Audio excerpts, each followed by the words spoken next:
In this random video, we're going to be talking about my swimming pool. We've had this pool now, we're coming up on 2 years, and we've had our first problem. I'm going to call it a major problem. Basically, we had low pressure, low pump pressure, and I could not figure it out. I mean, I finally did after a week of working on this thing. All the other videos talk about the same things. Check this, check that. And I checked all the basic routine things. Nothing was fixing our low pressure. Hopefully this video is going to help somebody. I'll go ahead and show you what the problem was. Then I'll talk a little bit more in detail about some of the steps I went through and how I fixed it. Our low pressure was caused by this right here. This pressure gauge. Well, technically it was another one, but it was a bad pressure gauge. And it took me a week and several very late nights to figure that out. When you have low pressure, they talk about doing the basic things. You check your skimmers. We've got 2 skimmers on the pool, and I checked those and they were clean.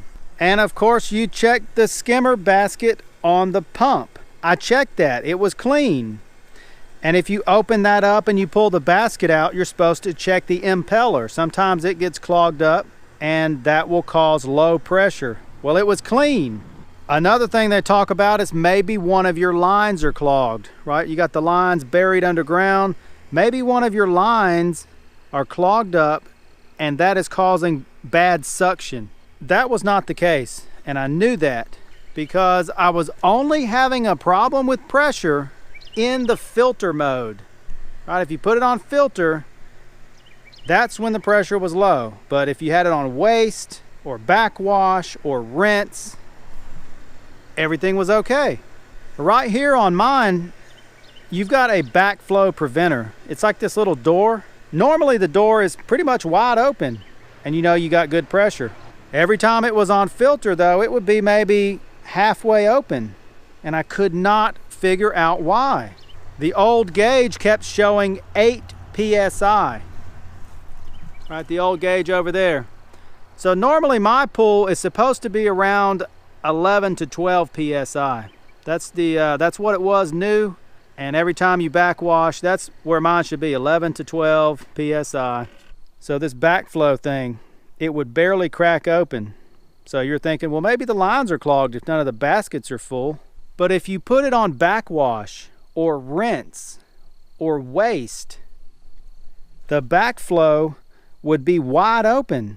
Now, obviously, the pressure gauge, as far as I know, I think it only works on filter. It doesn't work on anything else. But just looking at the backflow preventer, when I had it on everything else, the pressure was fine.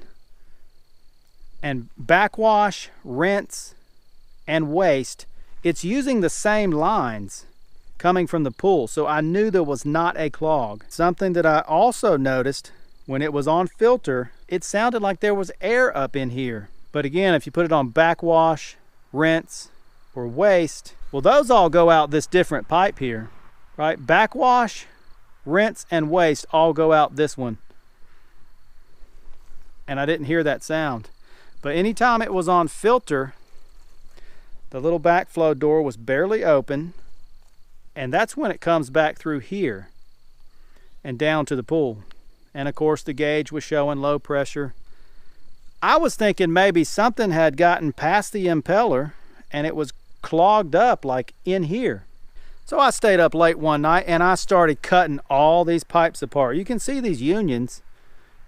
These things I think were $10 or $15 a piece, I can't remember. Now to me, this is what they should have done in the first place. When they built this pool, they should have put unions in here.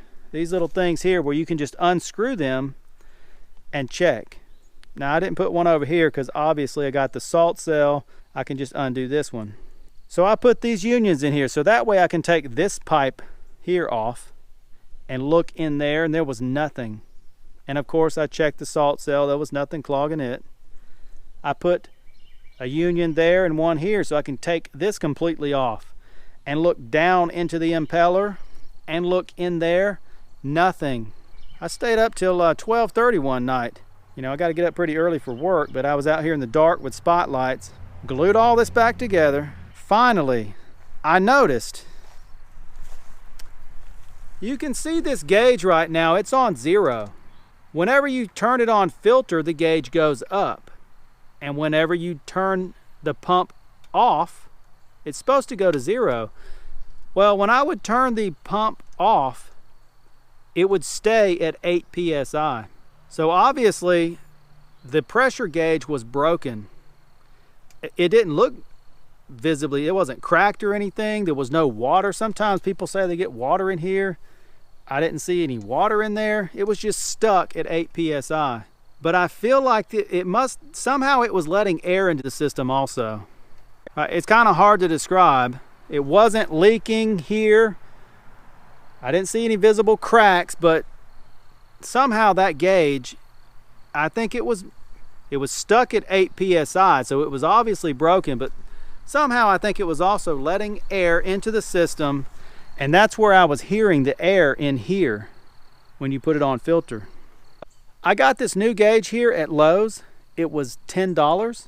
The old one was hand tight, and this one's in there hand tight, so I put a little Teflon tape, just screwed it in there hand tight, and instantly it fixed the problem. That noise went away. Now when you first turn the pump on, obviously the water has kind of settled, so maybe a minute or two you still hear that little noise, like kind of air. But I think once the pump primes the system, that weird air noise that I was hearing, it goes away.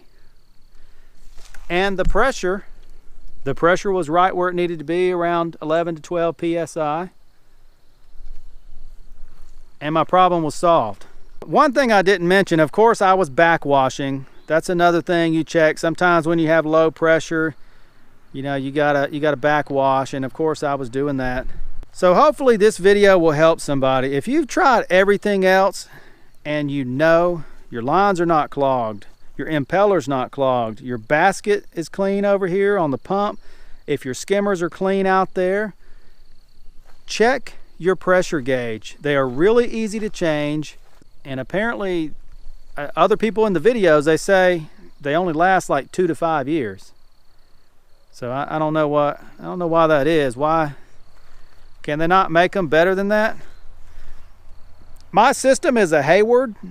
We got all Hayward equipment. The original gauge was a Hayward. I don't know what this new one is. It was whatever Lowe's had on the shelf. Sometimes we like to look for the most complicated things when we're trying to fix a problem.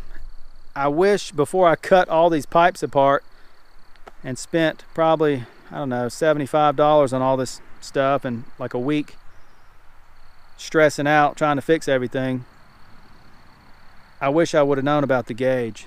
One final note about being a pool owner. After 2 years of owning a pool, you start to notice the water movement also. Generally, when the pump is running good at 11 to 12 psi, our water is moving a lot. And I can just look out the back window in the morning and I can see it's moving a lot. Obviously the pump is off right now, the water's not moving. So when the pressure is right, 11 to 12 psi for my system, you can see the water's moving. But for that week when the pressure was low, the water was barely moving, and we also had lots and lots of pollen. I had big, huge piles of pollen in the bottom and pollen floating all over the top. I did not have that problem last year. You know, the system was running good all through the spring last year, and it filtered everything out on its own. And as soon as I got the gauge changed, we got the 12 psi. I let it run for probably 3 days straight, 24 hours a day. And I swept the bottom up real good, got all the pollen filtered out, and then I had to backwash. And now the water, the chemicals are balanced, the water is clear. Everything seems to be running good again.